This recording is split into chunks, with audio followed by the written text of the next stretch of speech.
Bonjour, bienvenue sur jean-pierre-vidal.com. Je vous propose un nouveau tutoriel sur EBP Compta Pratique 2015 sur les écritures comptables. Nous avons vu la saisie pratique où on peut saisir la comptabilité des achats, des ventes et de la trésorerie par l'intermédiaire des libellés. Nous allons voir maintenant une nouvelle façon de saisir les écritures qui est un peu plus comptable. Donc comme son nom l'indique, ça s'appelle mes écritures comptables, où effectivement vous allez appeler tous les comptes pour le compte hors taxe, le compte de TVA et le TTC. Et bien effectivement vous allez saisir votre comptabilité grâce au plan comptable.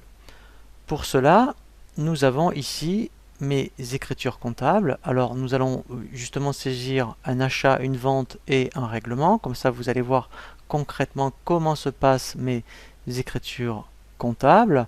Donc ici, dans un premier temps, je vais saisir ici, vous voyez, nouvelle écriture comptable dans les tâches. Donc par défaut, il se met dans le journal d'achat. Donc je vais commencer, voilà, donc je suis bien au 26 septembre et je vais ici, vous voyez, ajouter une écriture.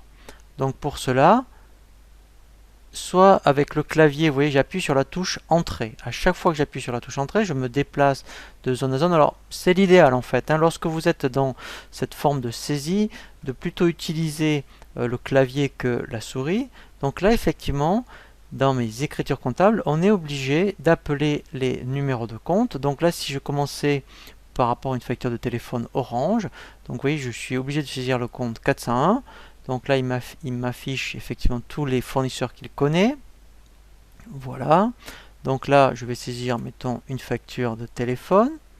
Donc après, effectivement, je suis obligé, donc vous voyez, là, je vais appeler la TVA. Donc là, effectivement, c'est lorsqu'on est un peu plus comptable, eh bien, on appelle les comptes. Et ensuite, effectivement, je vais appeler, vous voyez, mon compte de charge. Voilà, téléphone Orange. Voilà.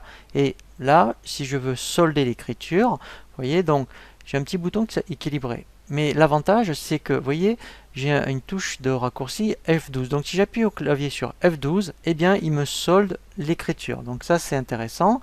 Voilà, donc après, eh bien, alors je pourrais très bien continuer ma saisie. Voilà, donc vous voyez, quand je veux en créer une autre, je mets oui.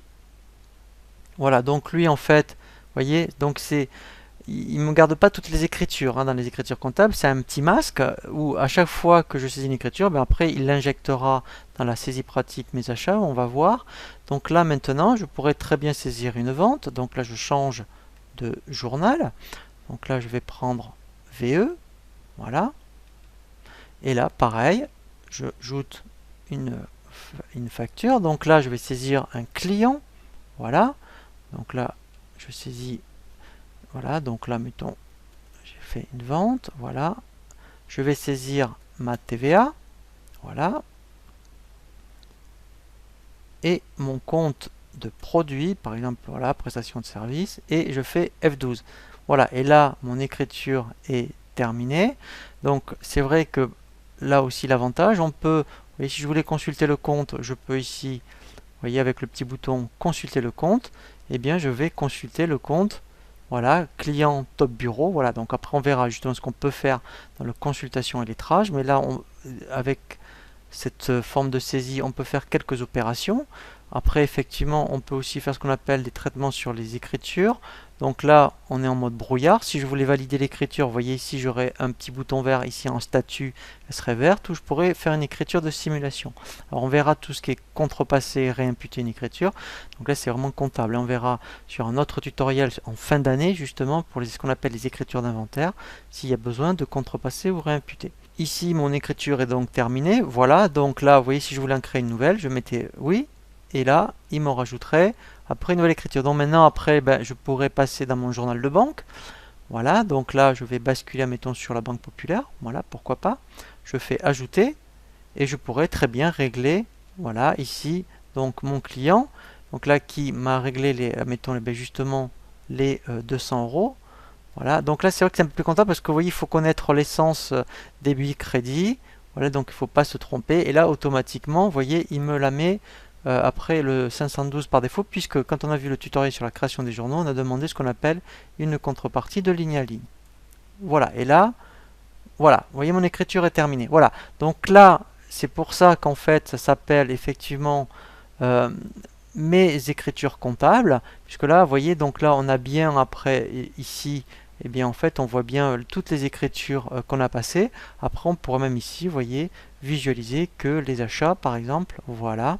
Donc là, je vois bien, après, en appliquant le filtre, voilà. Donc là, vous voyez, c'est intéressant. On peut combiner la saisie pratique et, on va dire, la saisie écriture comptable. Voilà pour mes écritures comptables. Je vous dis à très bientôt sur jeanpierrevial.com pour un nouveau tuto